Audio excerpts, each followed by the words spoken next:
Greetings and welcome to the EDAP TMS fourth quarter and year-end 2025 conference call. As a reminder, this conference call is being recorded. I would now like to turn the call over to Louisa Smith from Gilmartin Group. Thank you. You may begin. Good morning. Thank you for joining us for the EDAP TMS fourth quarter and full year 2025 financial and operating results conference call. Joining me on today's call are Ryan Rhodes, Chief Executive Officer, Ken Mobeck, Chief Financial Officer, and Francois Dietsch, Chief Accounting Officer.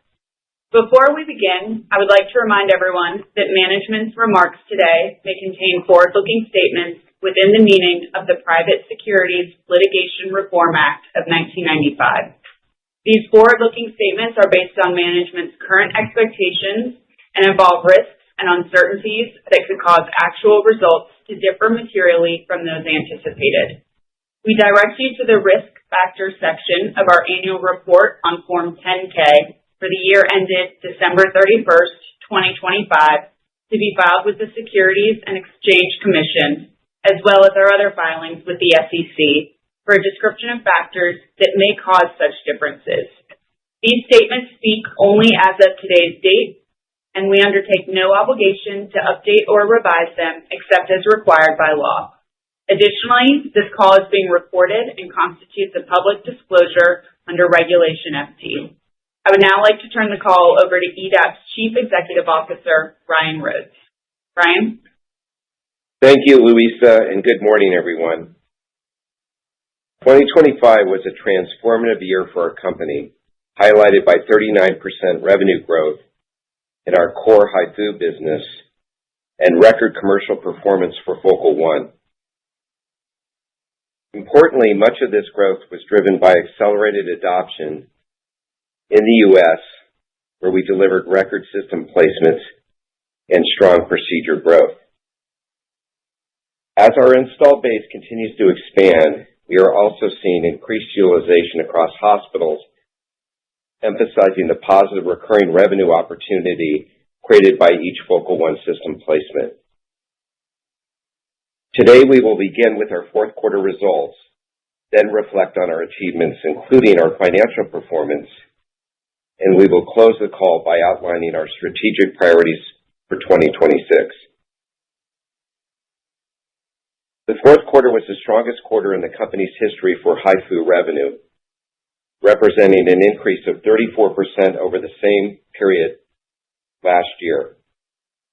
This growth was led by capital sales and treatment-driven revenues, which continue to be the driving force of our ongoing commercial success. We achieved a record 15 Focal One placements worldwide, including 14 cash sales, representing our strongest quarter to date in both placements and cash sales. Performance was driven by the U.S. market, which delivered 10 cash sales, its highest quarterly total on record. Beyond the headline numbers, the profile of our customers continues to be led by the expanding adoption of Focal One amongst leading academic centers and major community hospitals. Notably, we achieved our first Focal One placement in the state of Wisconsin at Aurora St. Luke's Medical Center, part of Advocate Health, a major integrated healthcare delivery network spanning 18 hospitals across the states of Wisconsin and Illinois. In total, we achieved 4 new Focal One placements in the state of Pennsylvania during the quarter, further strengthening our presence in this region. The University of Pennsylvania, a member of the National Comprehensive Cancer Network and a National Cancer Institute designated comprehensive cancer center, converted their existing HIFU program to Focal One. With the addition of University of Pennsylvania, Focal One now has been adopted by 55% of NCCN member institutions. The University of Pittsburgh Medical Center, UPMC, a Society of Urologic Oncology approved fellowship program, was also added to our Focal One install base this quarter, bringing our penetration to 63% of the prestigious SUO group of teaching hospitals in the U.S. Of noted importance, after the recent placements at 2 additional Cleveland Clinic hospitals in the U.S. during the fourth quarter, there are now 5 Focal One systems within the global Cleveland Clinic hospital network. As hospitals see increasing patient demand, they are expanding across multiple locations. We now have 10 leading U.S. healthcare systems with 2 or more Focal One programs. We also continue to see existing competitive HIFU programs converting to Focal One technology. During the quarter, 3 major focal therapy programs converted from use of legacy HIFU technology to Focal One, including the University of Pennsylvania, Penn State Health, as well as Lakewood Ranch Medical Center in Florida. Notably, at Lakewood Ranch Medical Center, Dr. Steven Scianti, a high-volume focal therapy expert, has transitioned to the Focal One i platform. Dr. Scianti is widely recognized as one of the most experienced HIFU experts in the U.S., having treated 2,000 prostate cancer patients in over 20 years using a legacy HIFU platform. His decision to adopt our latest technology further validates our strategy of ongoing innovation and reflects Focal One i's advanced imaging and robotic precision. Internationally, our Focal One capital sales momentum also continues to expand in existing regions as well as new emerging markets. During the quarter, we achieved 4 cash sales outside the U.S., including the first Focal One system in India and the first Focal One system in Argentina. The sale to Ruby Hall Clinic, a top-tier institution in Pune, India, represents a key commercial milestone in a large and underpenetrated market. Additionally, the sale at the Argentinian Institute of Diagnostics and Treatment in Buenos Aires expands our South American footprint, adding to other existing Focal One sites in Brazil and Chile. Finally, our momentum continues to build across Southern Europe with additional new Focal One system sales in both Italy and Spain.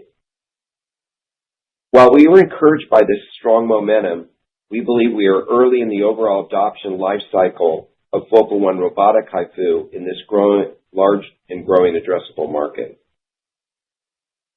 Turning our attention to utilization, U.S. Focal One procedure volumes reached the highest quarterly level, growing 28% as compared to Q4 2024. This procedure growth is driven by a combination of newly launched programs as well as increased patient demand with existing programs. This was consistent across the different geographic market segments to include hospitals in large metropolitan statistical areas as well as hospitals in smaller communities. Complementing our commercial success, we achieved an important regulatory milestone during the fourth quarter. On November 20th, we received FDA clearance for the latest evolution of Focal One robotic HIFU, introducing advanced ultrasound imaging and streamlined treatment planning. This next-generation ultrasound imaging engine provides real-time visualization and supports the future development of AI-driven algorithms designed to assist surgeons with tissue ablation visualization and treatment evaluation. These combined advancements, along with the launch of Focal One i earlier in 2025, further strengthens our leadership position in focal therapy while providing incremental sales momentum into 2026. Turning our attention to reimbursement, the landscape continues to move in a favorable direction for Focal One.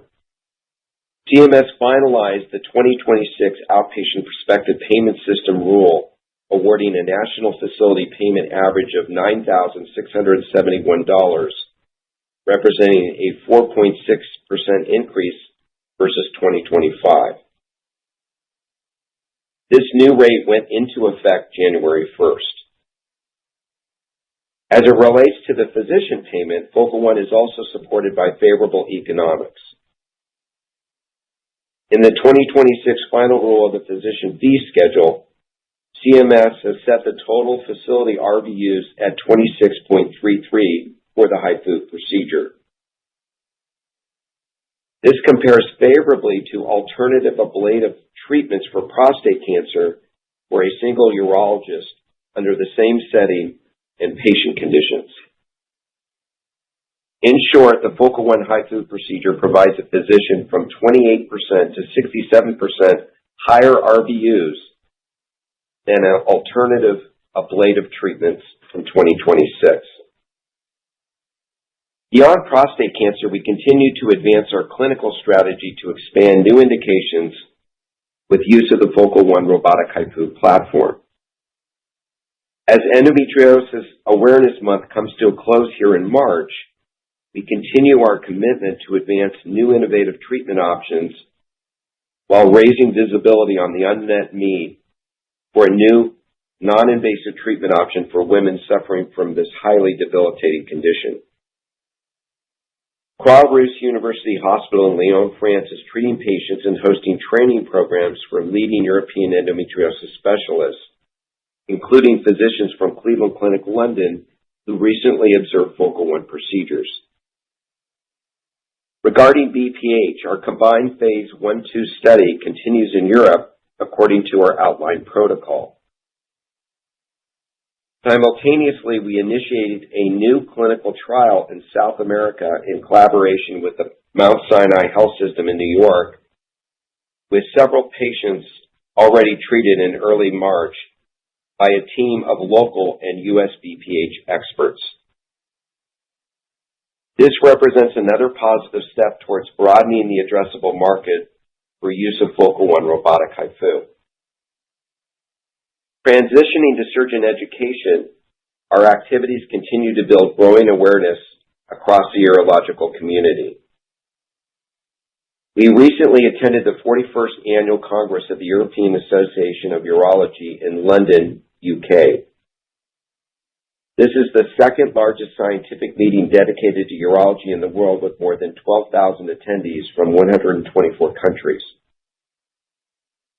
In front of this year's EAU meeting, we collaborated with Cleveland Clinic London to host a sold-out urology peer-to-peer educational event dedicated to learning and understanding the clinical value and applications delivered by Focal One robotic HIFU in the treatment of prostate cancer.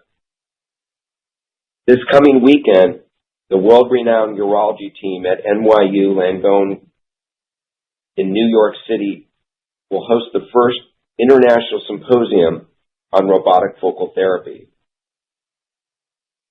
This large inaugural event, entirely dedicated to Focal One, will offer attendees lectures, hands-on training, detailed video case reviews, and semi-live Focal One procedures led by top U.S. and international experts. I will now turn the call over to Ken, who will review our financial results. Thanks, Ryan, and good morning, everyone. Before I begin, I want to note that all 2025 figures are reported in euros, our functional and reporting currency. For conversion purposes, our average euro-dollar exchange rate was 1.16 for the fourth quarter 2025.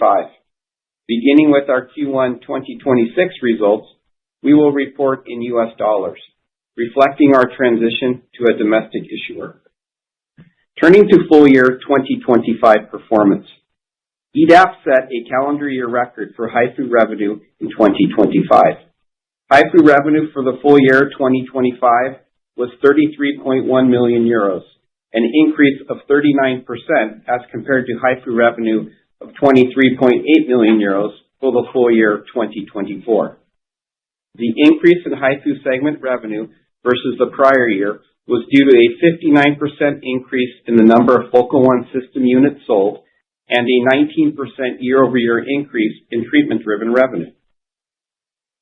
Total revenue for full year 2025 was 62.4 million euros, a decrease of 3% compared to 64.1 million euros for the full year 2024. The year-over-year decrease was driven by a 27% decline in our non-core distribution and ES ESWL businesses, which offset the 39% growth in core HIFU business, as I just outlined. This is consistent with our strategy of focusing resources on the higher margin HIFU business while managing the legacy businesses through their natural decline. Now turning to the fourth quarter. Q4 2025 was a record quarter for HIFU revenue. HIFU revenue was 11.7 million euros, a notable increase of 34% as compared to HIFU revenue of 8.8 million euros for the same period in 2024. The increase in revenue was due to continued significant strength in our Focal One HIFU business, driven by 14 Focal One capital sales in the quarter versus 11 capital sales in the prior year period, as well as a 22% year-over-year increase in Focal One treatment-driven revenue. As mentioned earlier, Focal One procedures in the U.S. grew 28% year-over-year.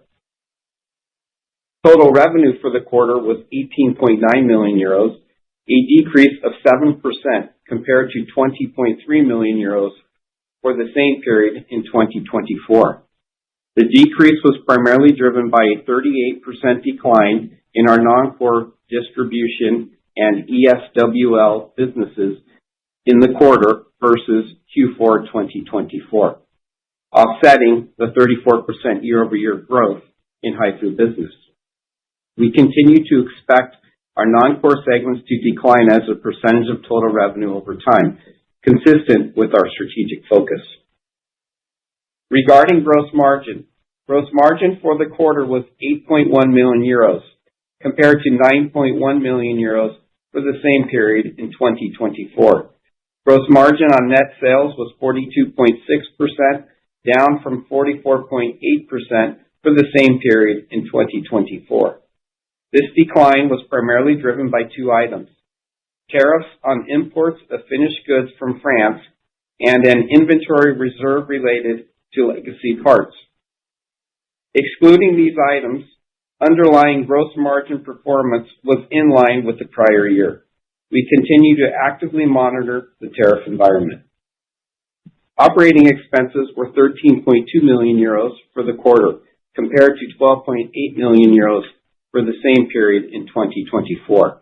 The increase in operating expenses was primarily due to focused investments in our HIFU business.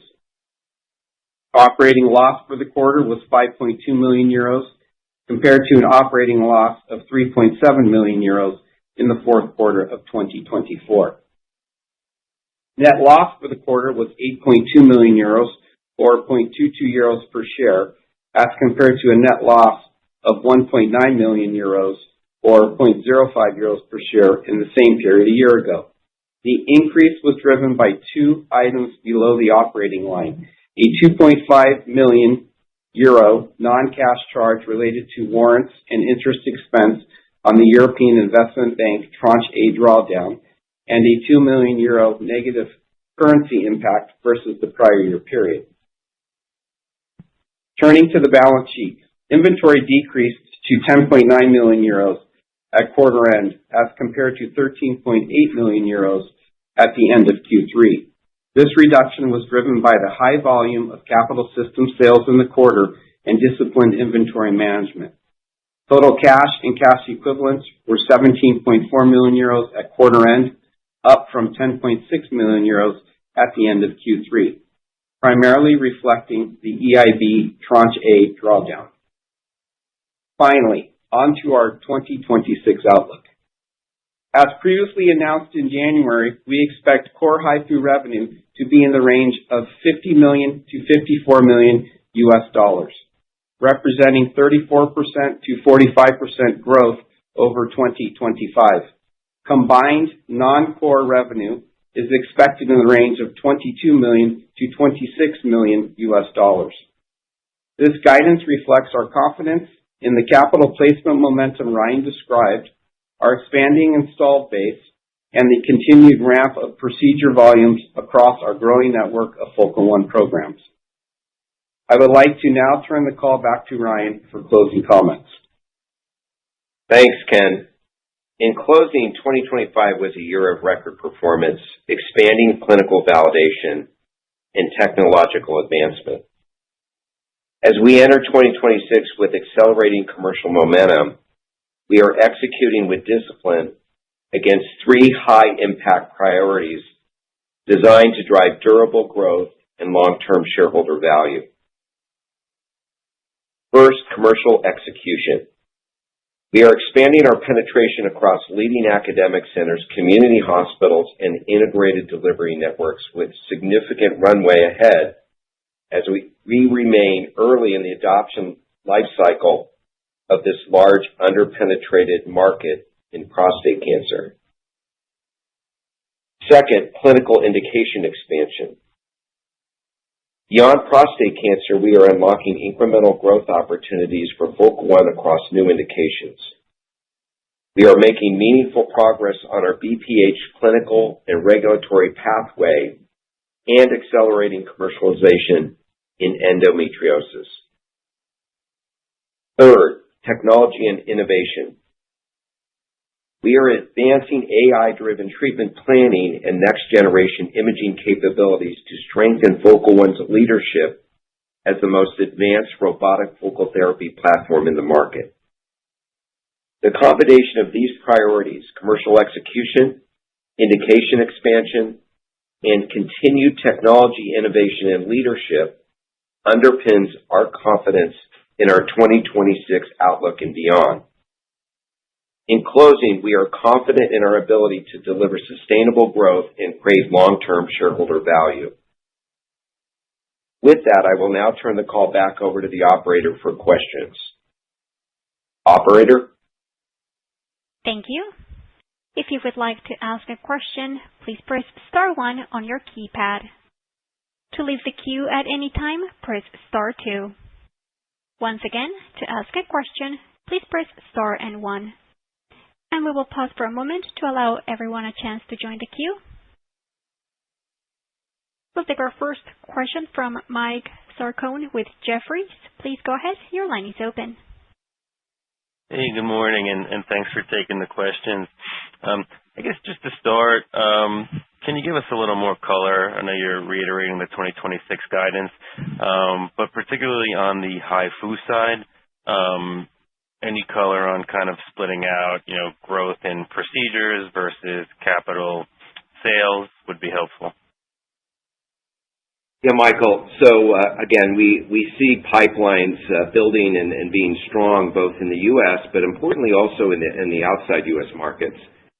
We continue to execute around global regions. So as we've talked about in the past, pipeline development and a growing pipeline in the U.S., but equally in the outside U.S., and some of that was demonstrated certainly with our results here at the end of the year, and we're already into 2026. Procedure growth, again, we saw a notable increase, Q4 28% over prior year. We see double-digit growth from quarter to quarter if we measured ourselves Q4 versus Q3 of last year.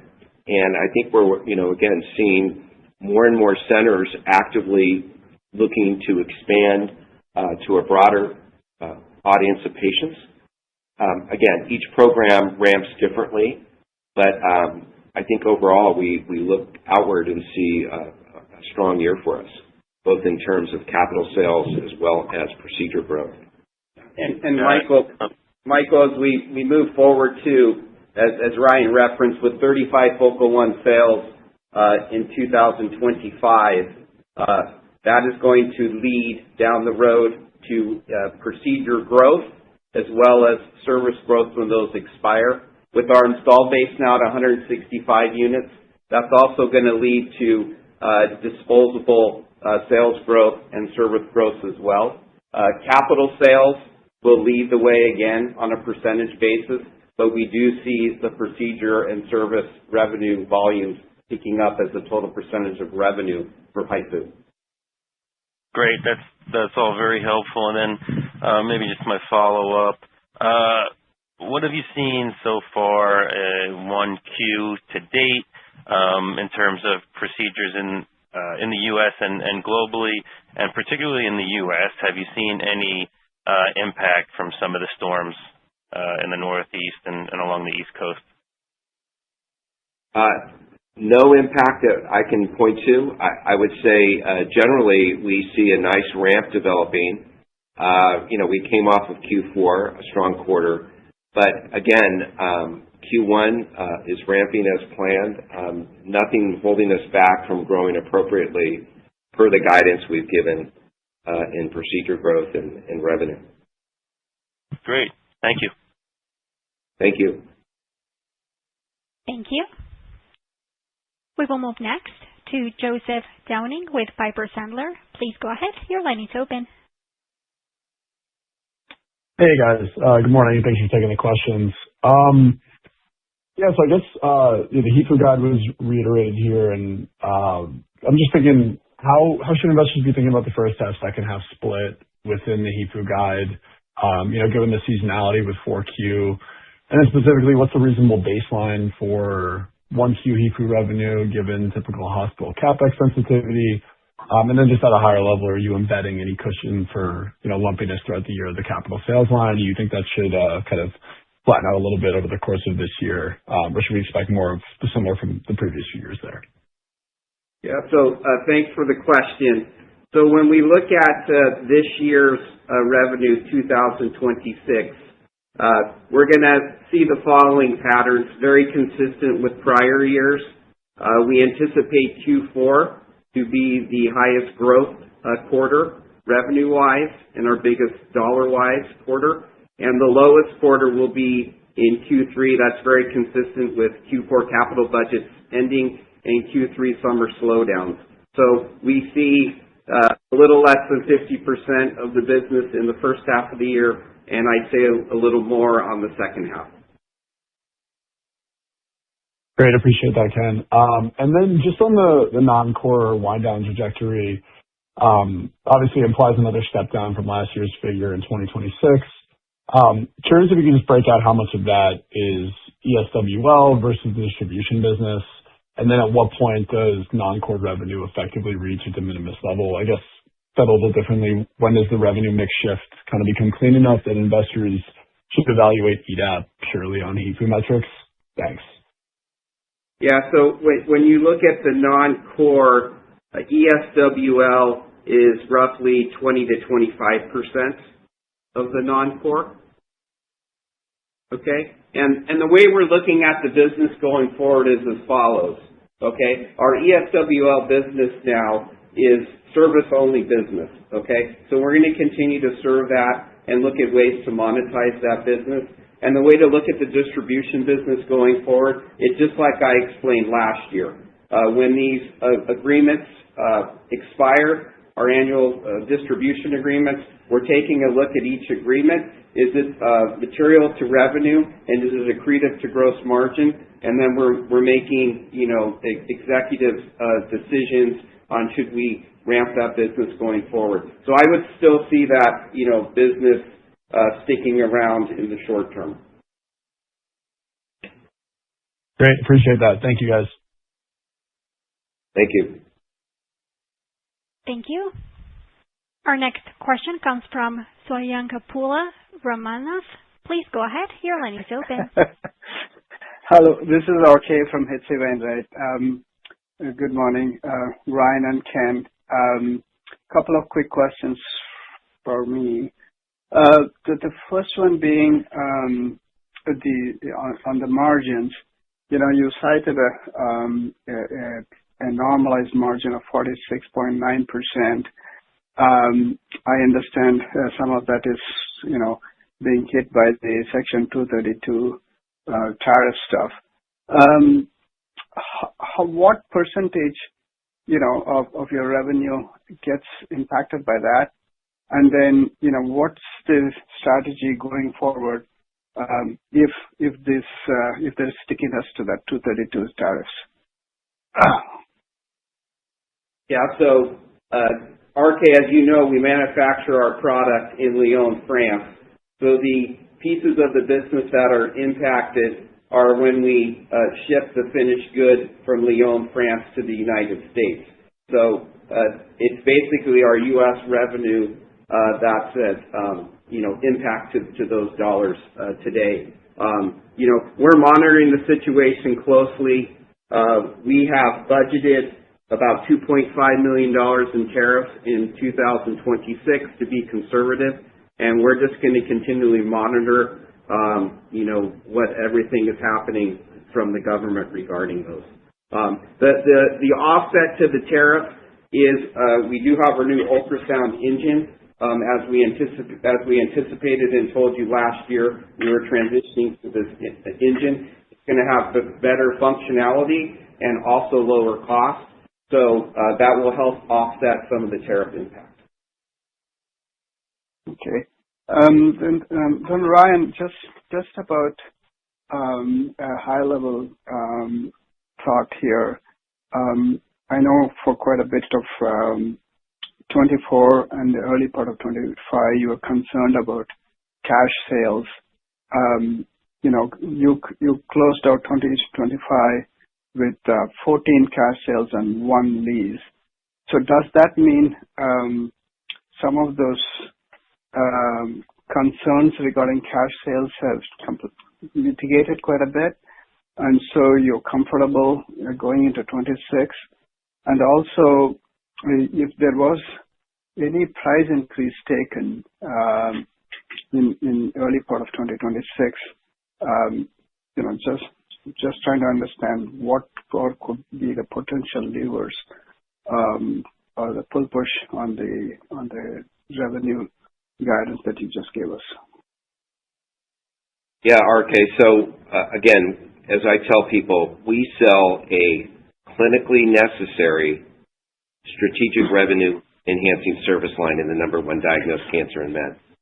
So that puts us in a position to be strategic in nature. And with that, hospitals need to invest in the technology, and that means purchase the technology. So we've been leading with the cash sale. We believe our platform is best in class in the market. It brings immediate tangible value when we launch our programs. So a cash sale makes total sense, plus the reimbursement that's in place today. So cash sales will be our lead theme going forward. In the past, we have offered some time-based operational leases or bridge to budget or bridge to purchase. We don't need to do that as much anymore. I think people realize that Focal One is a key anchor point to their overall focal therapy program. So we showed excellent sales and cash sales here in Q4.